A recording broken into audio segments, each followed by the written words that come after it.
Um certo senhor, ele morava lá perto da casa onde a minha mãe morou. Ele colocou uma mercearia. E quando ele colocou aquela mercearia, ele tinha como objetivo sustentar sua família por meio daquele trabalho e também melhorar de vida.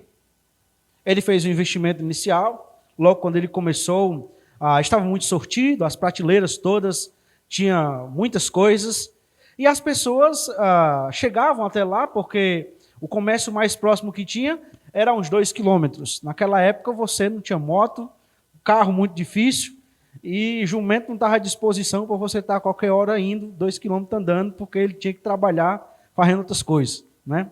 Então as pessoas chegavam lá, e as pessoas compravam. E essa mercearia foi um sucesso no início ali. As pessoas foram comprando. Mas quando chegou um dia, esse comerciante, ele quebrou, ele fechou a sua mercearia. E as pessoas passavam, olhavam e estava praticamente tudo destruído, até as prateleiras mesmo, ele tirou e desmanchou tudo, né? E a pergunta era, por que é que ele fechou aquela mercearia? Por que é que mesmo indo tão bem, mesmo desenvolvendo também, mesmo as pessoas chegando para comprar, ele não conseguiu, então, manter aquela mercearia aberta? Ora, conversou-se e percebeu que o problema foi porque aquele comerciante ele não investiu na reposição da mercadoria. As pessoas chegavam, compravam, pagavam para ele, mas ele, em vez de pegar o dinheiro e investir na reposição de mercadoria, ele foi deixando, e até que não teve mais como levantar o comércio. Ele quebrou, o seu comércio foi destruído, porque lhe faltou investimento. A mesma realidade, meus irmãos, acontece quando nós decidimos não investir na nossa família. Ela pode até começar bem, ela pode até ir empolgante e avante, mas se nós não investimos na nossa família, ela acabará tendo sérias dificuldades. Nós vimos na semana passada que nós podemos investir na família por meio da oração. E vimos isto à luz de 1 Samuel capítulo 1. E vimos como foi maravilhoso Ana investir na sua família por meio da oração. Mas nesta noite, eu quero perceber um exemplo contrário e destacar para os irmãos que a falta de investimento na família, no seu relacionamento com Deus, produz destruição. E para considerar esta verdade trazida pelas Escrituras, eu quero ir para o mesmo contexto de 1 Samuel, só que agora no capítulo 2, no verso número 27 até o verso número 36. Pode direcionar sua atenção para ali o texto. Aqueles que podem, fiquem de pé para que nós possamos juntos fazer esta leitura no livro de 1 Samuel, no capítulo de número 2, no verso de número 26, 27 até o 36.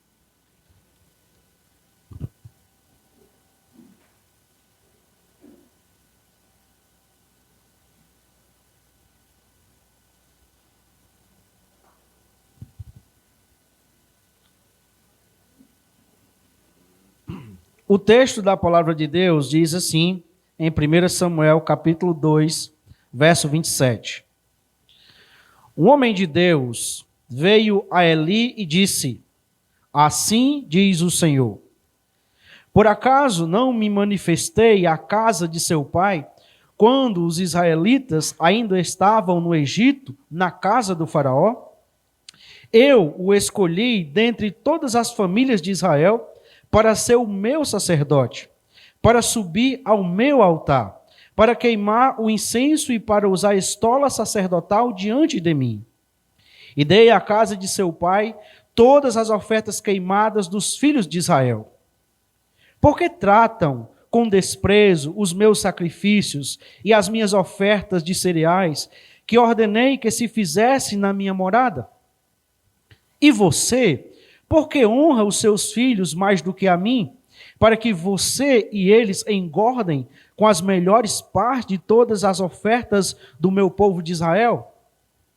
Portanto, o Senhor, o Deus de Israel, diz: na verdade, eu prometi que a sua casa e a casa de seu pai andariam diante de mim para sempre. Mas agora o Senhor diz: longe de mim tal coisa, porque honrarei aqueles que me honram, porém desprezarei os que me desprezam. Eis que vem dias em que acabarei com o seu poder e com o poder da casa do seu pai, para que ninguém em sua casa chegue a ficar velho. Verso 32. E você verá a aflição da morada de Deus, juntamente com o bem que farei a Israel. Mas ninguém da sua casa chegará à velhice. O homem, porém, da sua linhagem, a quem eu não afastar do meu altar, será poupado apenas para lhe consumir os olhos e lhe entristecer a alma. E todos os descendentes da sua casa morrerão na flor da idade. E o que vier a acontecer com seus 2 filhos, Ofni e Finéias, será um sinal para você. Ambos morrerão no mesmo dia.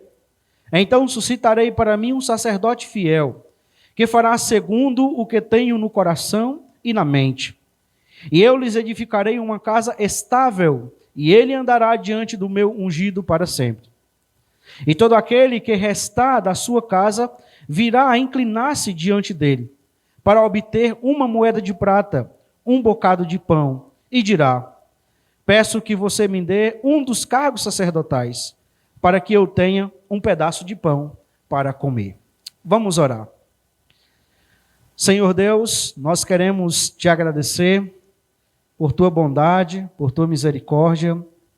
Agradecer ao Senhor por tua graça que tem nos cercado a cada dia. Nós estamos mais uma vez diante da tua palavra e mais uma vez rogamos por teu socorro. O Senhor sabe que se o Senhor não atuar nos nossos corações, estes continuarão em rebeldia contra a tua palavra, desconsiderando a tua palavra, e nós não teremos proveito algum, ó Deus, de termos acesso a ela. Pedimos que o Senhor nos ajude, que o Senhor me capacite. O Senhor sabe que sempre eu preciso do Senhor, mas hoje eu preciso numa medida a mais. E suplico que o Senhor tenha misericórdia e abençoe os nossos corações para que, receptivos da tua palavra, nós possamos ser edificados nesta noite. É em nome de Jesus. Amém. Podeis assentar, meus irmãos.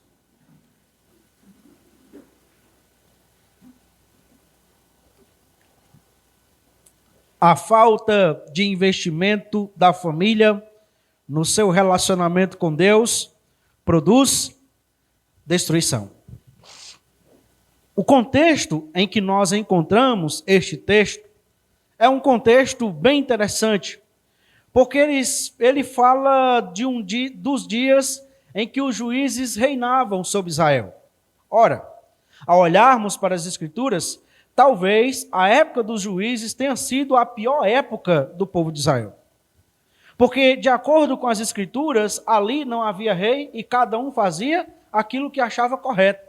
Então, cada um vivia do jeito que queria e a bagaceira era grande. Mas, em meio a esse cenário de desconsideração para com Deus, a esse cenário de total irreverência a Deus, nós encontramos uma família que vai remando contra a maré, que é a família de Ana. Uma família que decide investir no seu relacionamento com Deus e uma família que obteve os louros deste investimento. Mas não demora muito e logo nós somos confrontados com uma realidade totalmente diferente daquela que nós encontramos em Ana. Aqui também nós temos uma família. Mas aqui, em vez de nós vermos uma família que está investindo no seu relacionamento com Deus, nós temos uma família que não investe no seu relacionamento com Deus. E a consequência disso é o quê? É que a destruição alcança esta família. E nesta noite eu quero destacar então alguns aspectos dessa destruição. O primeiro deles, meus irmãos, é que nós temos uma família destruída apesar do investimento de Deus. Observe que Deus ele faz questão de mencionar para Eli que é o líder, e é interessante porque talvez aqui e ali já fosse viúvo, né? Sua esposa não estava ali, ele era o responsável pela sua família, e mesmo que ela estivesse ali, à luz do Antigo Testamento, o responsável pela família era o pai. Então, ele ia ser tratado com Eli, independente da esposa estar ali ou não. Mas o fato é que Deus ele faz questão de demonstrar para Eli que ele investiu naquela família. Ora, o investimento de Deus aqui aparece primeiramente no verso 27, quando diz que veio um homem de Deus a Eli. Então Deus, ao perceber a falta de investimento de Eli, da família de Eli, no seu relacionamento com ele, envia um homem de Deus. E esse homem de Deus começa então a apresentar a Eli o investimento que Deus fez naquela família.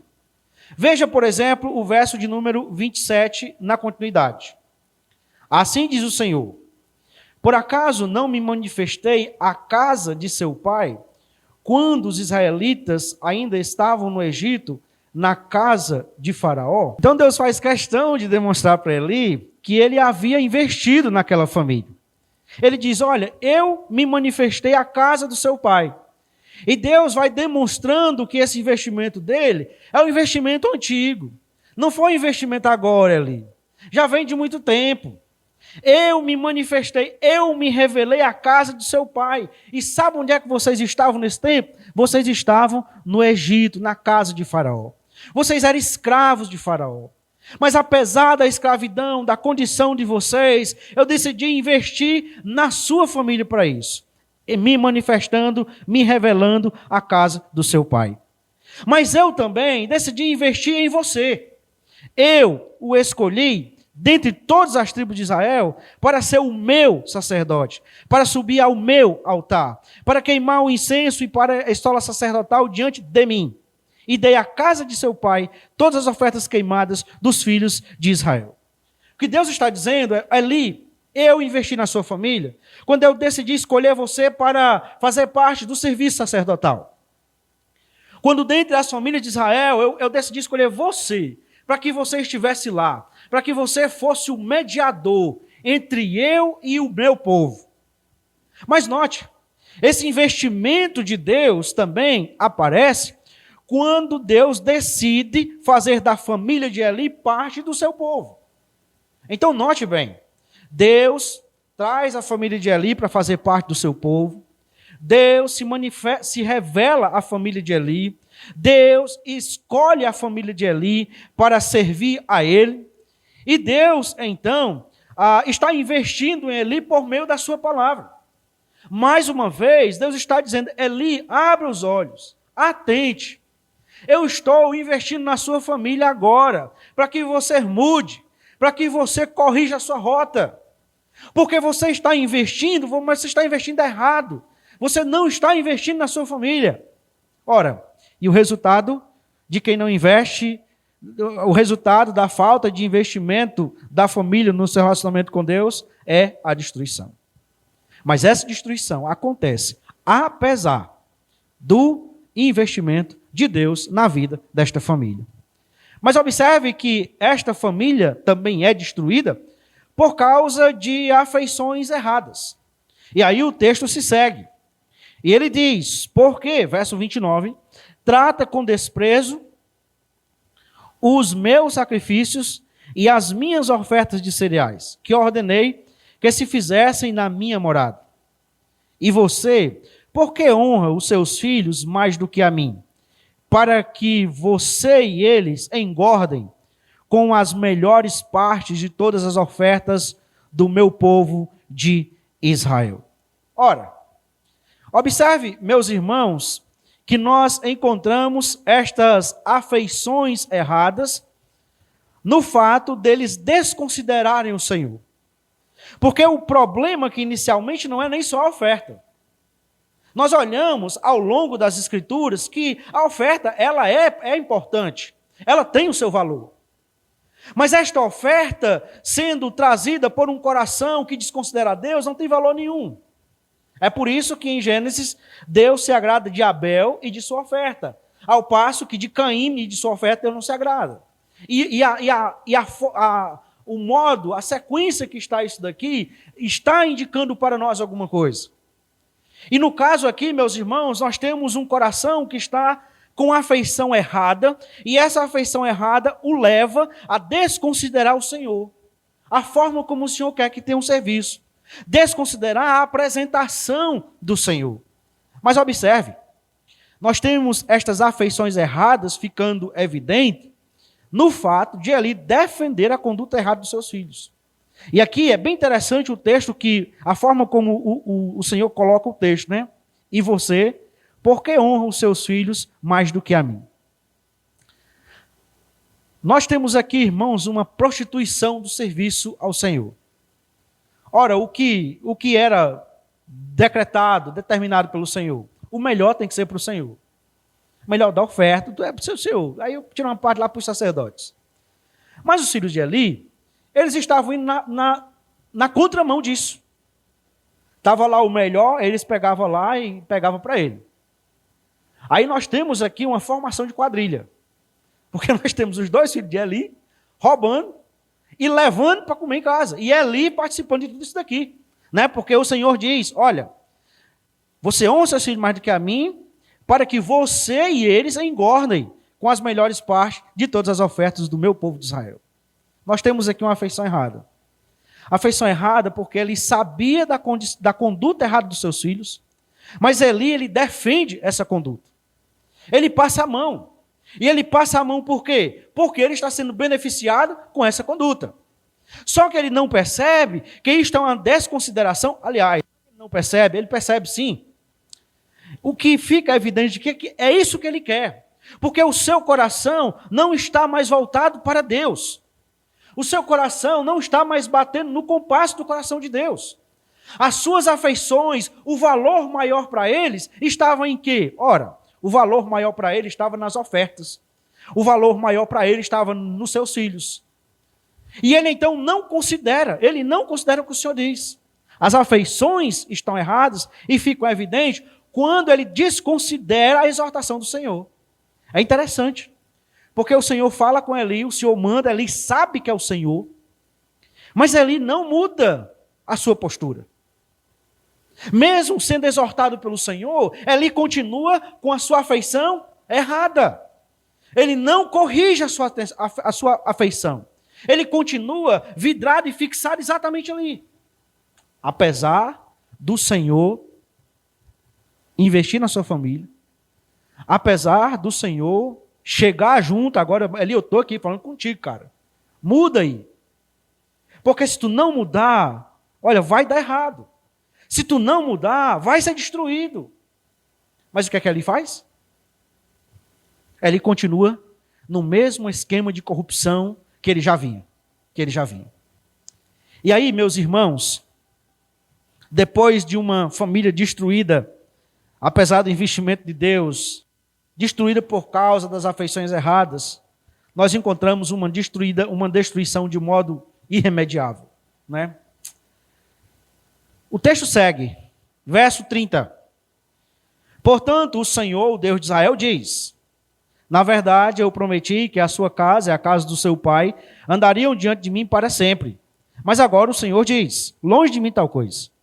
Porque honrarei aqueles que me honram, porém desprezarei os que me desprezam. Eis que vem dias em que acabarei com o seu poder e com o poder da casa do seu pai, para que ninguém em sua casa chegue a ficar velho. E você verá a aflição da sua morada, da morada de Deus, juntamente com o bem que farei a Israel. Mas ninguém da sua casa chegará à velhice. O homem, porém, da sua linhagem, a quem eu não afastar do meu altar, será poupado apenas para lhe consumir os olhos e lhe entristecer a alma. E todos os descendentes da sua casa morrerão na flor da idade. E o que vier a acontecer com seus dois filhos, Ofni e Finéias, será um sinal para você. Ambos morrerão no mesmo dia. Então note que Deus então aqui, ele sentenciou a coisa. Ele está com o seu coração em afeições erradas, ele não está investindo no relacionamento da sua família com Deus, pelo contrário, ele está fazendo exatamente o contrário. Então a destruição chega de modo irremediável. E chama a atenção a expressão muito forte que o Senhor usa aqui no verso número 30. Quando ele diz que a família de Eli seria tratada com desprezo. E Deus diz, eu tratarei vocês com desprezo. Por quê? Porque vocês estão me tratando com desprezo. Já que vocês estão me desonrando, já que vocês estão me desprezando, já que vocês não estão me desconsiderando, então eu tratarei vocês da mesma forma. Eu desconsiderarei vocês, desprezarei vocês, eu virarei as costas para vocês. E não sendo suficiente a isso, Deus continua. Olha, eu vou eliminar toda a sua família no auge da força, verso 31. Eis que aqueles dias em que acabarei com seu poder, o poder da casa do seu pai, para que ninguém em sua casa chegue a ficar velho. Ora, meus irmãos, o que nós encontramos aqui é um juízo muito pesado de Deus. Porque não chegar a ficar velho era sinônimo da ira de Deus, era sinônimo da infelicidade. Porque o que é que faz o homem feliz no Antigo Testamento? Ora, ele viver para ver os filhos dos seus filhos. Então é isso que faz ele feliz. É isso que faz ele desfrutar da bênção de Deus. Ele poder chegar, pegar os seus netos, pegar os seus bisnetos no colo e dizer, isso daqui são meus filhos, vieram da minha descendência. É isso que faz do homem desfrutar da bênção de Deus. E aqui Deus está dizendo, olha, ninguém vai chegar. Todos vão morrer na força, não vão chegar velhos, não vão chegar a ficar velhos. Né? E o verso 32, Deus ainda complementa. Ora, eu vou trazer aflição na vida do seu povo. Note como cada um é pior do que a outra. Porque você tem Deus dizendo que eu vou lhe desprezar, tratar com desprezo, mas eu vou também matar os seus descendentes na flor da idade. Mas não sendo suficiente isso, eu vou trazer aflição sobre a sua vida. Verso 32. E você verá a aflição da morada de Deus, juntamente com o bem que farei a Israel. O trocadilho aqui é o seguinte, Deus está dizendo, você vai viver em aflição. A ideia de casa de Deus aqui é aonde Eli fazia, então, o seu trabalho para o Senhor. Ali você vai estar em aflição. Mas, ao mesmo tempo que você vai estar em aflição, eu vou estar abençoando. Eu vou fazer o bem para Israel. Observe. O homem, porém, da sua linhagem, 33, a quem eu não afastar do meu altar, será poupado apenas para lhe consumir os olhos e lhe entristecer a alma. E todos os descendentes da sua casa morrerão na flor da idade. Então você tem a expressão aqui é muito forte, né? Ele vai permanecer ali para, como diz o texto aí, para lhe consumir os olhos. E a ideia de lhe consumir os olhos é de você chorar até não ter mais lágrima. E aí, quando não tem mais lágrima, resolveu. Não.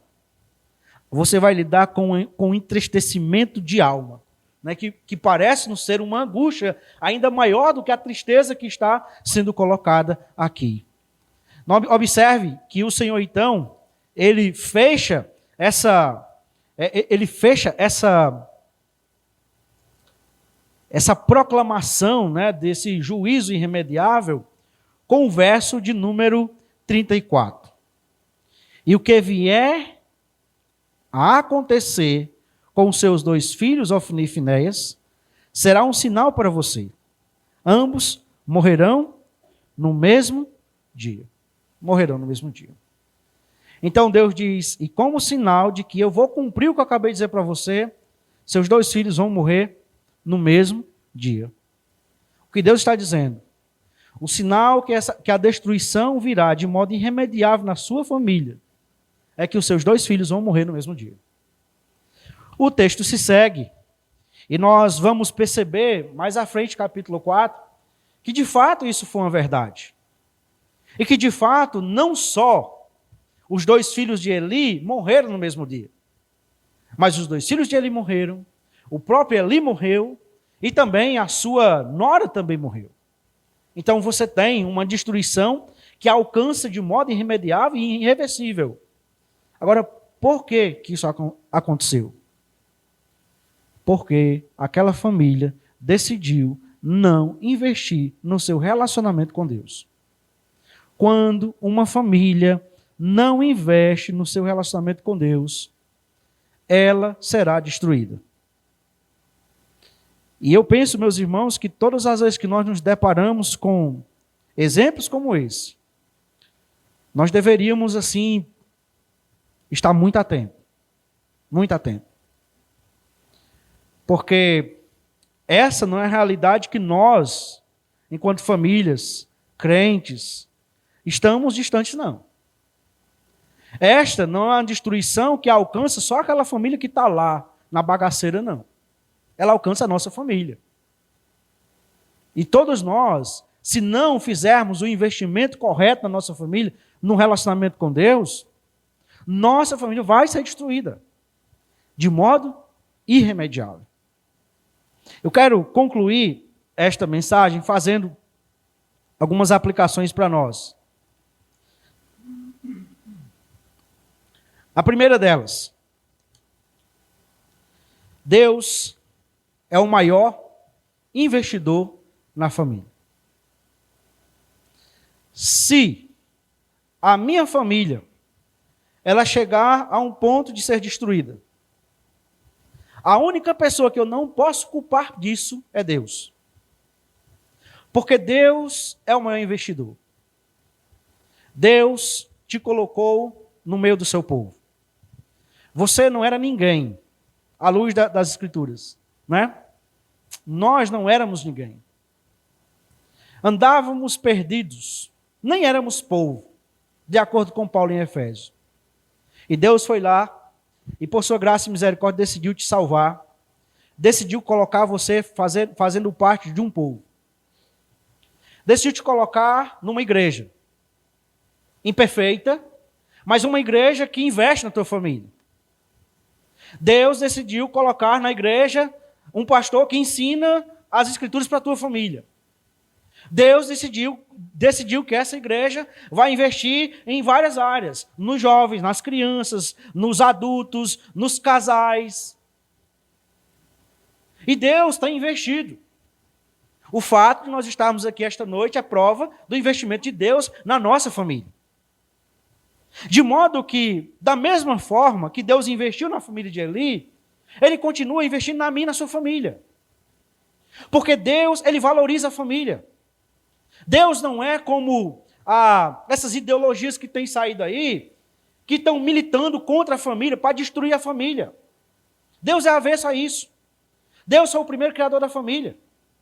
E Deus investe na manutenção, e Deus proporciona tudo o que for necessário para que essa família ela possa ser bem estruturada, para que essa família ela possa ser bem firmada, para que essa família ela possa ser equilibrada. Agora, o problema é que muitas vezes nós desconsideramos Deus. E quando nós desconsideramos Deus, então todo investimento que Deus faz perde o sentido. Já não tem como fazer. Uma segunda aplicação que decorre dessa é que a família é destruída quando é negligente no seu relacionamento com Deus. Meus irmãos, muitas vezes nós caímos na ilusão de acharmos que comigo não acontece não. A família lá foi destruída. Não, mas aquela família foi destruída por causa disso, mas com a minha família não. Minha família não acontece não. Negligencie o seu relacionamento com Deus. Negligencie. Negligencie o relacionamento da sua família com Deus. E pegando o gancho, e nós não combinamos as leituras, né? Mas pegando o gancho lá de Efésios, né? Com essa daqui, pegando todo o contexto das Escrituras, ora, quem é o responsável para atuar contra essa negligência no relacionamento da família com Deus? Ora, somos nós que somos homens. É nossa responsabilidade isso daqui. Nós não podemos simplesmente terceirizar essa responsabilidade para nossa esposa, porque nós estamos cansados, nós trabalhamos. Não existe essa aqui. Não existe essa desculpa diante de Deus. Não vai chegar diante de Deus e dizer, não, meu bichinho está cansado. Não. Nós, homens, maridos, pais, nós vamos ser cobrados por Deus sobre a falta de investimento no relacionamento da nossa família com Deus. Ora, se nós negligenciarmos o relacionamento com Deus, o relacionamento da nossa família com Deus, nós iremos lidar com a destruição que nos alcançará. Nos alcançará. E não importa se sou eu pastor, se é o diácono da igreja, se é o irmão da igreja que não faz nada, não importa. Se nós negligenciarmos, não importa a função que nós exerçamos, não importa. Nossa família será destruída. Mas não é por falta de investimento de Deus. Não é por falta de investimento de Deus. Mas é por negligência nossa. É fato que nós não vamos obrigar, por exemplo, os nossos filhos que não querem, nossos filhos não querem se relacionar com Deus. Aí, chegou a maioridade. Aí nós vamos chegar lá e fazer o quê? Vamos matar eles porque eles não querem? Vamos obrigar eles? Não. Ele já sabe andar com as próprias pernas? Ele já assume a responsabilidade pelos seus próprios atos? Então pronto. Se ele quer se distanciar de Deus, ser negligente, não quer nada, problema dele. É uma decisão dele. Mas é certo que nós, como pais, vamos chegar e vai dizer, está aqui, é isso daqui que vai acontecer com você. É isso que você quer? É isso que eu quero, papai. É isso que eu quero, mamãe. Então pronto. O que é que você pode fazer enquanto pai? Ora. Dobra o joelho. Investe nele em oração.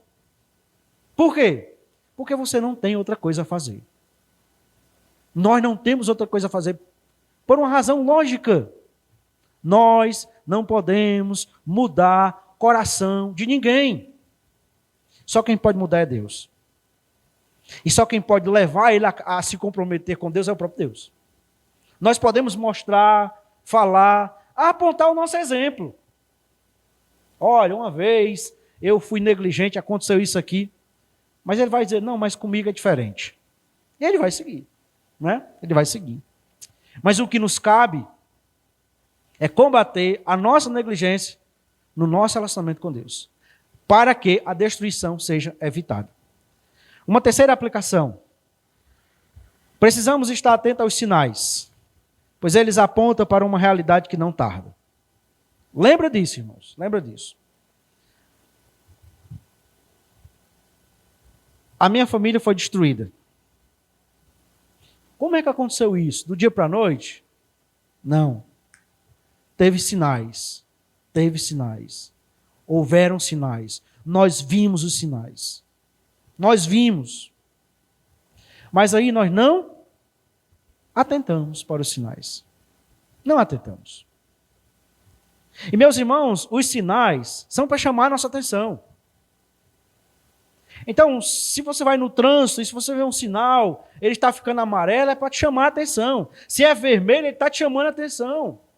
Para, pensa, considera. Porque se tu passar ali, você pode se esbagaçar alguém. Deus, ele nos dá vários sinais. Vários, repetidos sinais. Deus fala várias vezes. Várias vezes. Mas quando nós não atentamos, ora, a realidade chega sem tardar. Sem tardar. Quantos sinais Deus deu para Eli? O texto segue, quantas pessoas chegaram para Eli e disseram, Eli, os teus filhos estão fazendo errado. Chegou um homem de Deus e disse, Eli, você está fazendo errado. Eli chegava em casa com os melhores, os seus filhos estavam nos melhores das coisas que era para Deus, e ele comia daquilo dali. Mas ele não atentou para nenhum. Resultado, a destruição que não tarda o alcançou. Lembra disso, irmãos. Esteja atento aos sinais. Olhe os sinais. Porque desconsiderar os sinais é insensatez. E é correr para a destruição que não tarda para aqueles que não investem no seu relacionamento com Deus. Eu quero destacar uma última aplicação decorrente diretamente do texto. Leve a sério o seu relacionamento com Deus. pois aqueles que desprezam o Senhor serão desprezados por Ele. Lembre disso. O Senhor diz: eu honrarei aqueles que me honram, porém aqueles que me desprezam, porém desprezarei os que me desprezam. Lembre disso. Desprezar o Senhor é suicídio. Não investir no nosso relacionamento com o Senhor é suicídio. E não adianta depois a gente tentar remendar a coisa, porque chega um ponto que é irremendável, se é que existe essa palavra, né? Eu acho que nem existe, mas eu acabei de criar ela aqui agora, né? Não tem jeito, não tem jeito. Então leve a sério. Se você não tem investido na sua família, e eu quero chamar a atenção, irmãos, para esse aspecto, porque eu acredito que todos nós que somos pais e mães aqui temos investido na nossa família.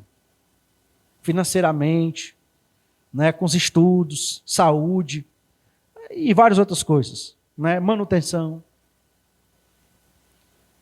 Mas se nós não investirmos no relacionamento da nossa família com Deus, todo esse investimento não serviu de nada. Nós precisamos levar a sério o nosso relacionamento com Deus, para que nós não tenhamos que lidar com a realidade do desprezo de Deus. E todo aquele que despreza o Senhor será tratado pelo Senhor com desprezo. Investe na sua família. Investir no relacionamento da sua família com Deus vale a pena. Porque além de te aproximar de Deus, além de aproximar a tua família de Deus, ajudar a tua família a lidar com os ataques de Satanás contra você e sua família. Ele evita que a destruição alcance e cause um grande estrago na sua família. Invista na sua família, pois este é realmente um investimento que vale a pena. Vamos orar. Senhor Deus, nós queremos em nome de Jesus te agradecer por tua bondade, por tua graça, por tua misericórdia, que nos permite, ó Deus, ver exemplos do passado, de famílias como a nossa, que viviam em tempos como os nossos e que resolveram não investir no relacionamento com o Senhor e tiveram que lidar com a realidade da destruição. Ó Deus, abre os nossos olhos para que, conscientes desta realidade, nós possamos, ó Deus, investir na nossa família, investir no nosso relacionamento com o Senhor, para que nós possamos desfrutar das tuas bênçãos em família e para que nós possamos, ó Deus, te honrar a cada dia, considerando o Senhor como uma pessoa de maior valor da nossa vida. Nós queremos, em nome de Jesus, te agradecer, porque o Senhor tem investido na nossa família. E o Senhor não tem medido esforços, o Senhor não tem medido recursos para isso. Nós te louvamos por isso. Senhor, nós suplicamos que a graça de nosso Senhor Jesus Cristo, o amor do nosso Deus e Pai, a comunhão, a consolação do Teu Espírito Santo, seja conosco, seja com nossas vidas. E eu suplico ainda que o Senhor nos abençoe e nos guarde, e que o Senhor volte o Teu rosto de misericórdia para nós, e que o Senhor nos conceda a Tua paz, para que, firmados em Ti, como família, nós possamos continuar firmes, constantes e sempre abundantes na obra do Senhor, sabendo que esse investimento que nós estamos fazendo nunca será em vão. Nós oramos em nome de Jesus. Amém. Após uma oração silenciosa e o pós-lúdio, está encerrado esse culto. Uma boa noite, uma boa semana e que Deus vos abençoe.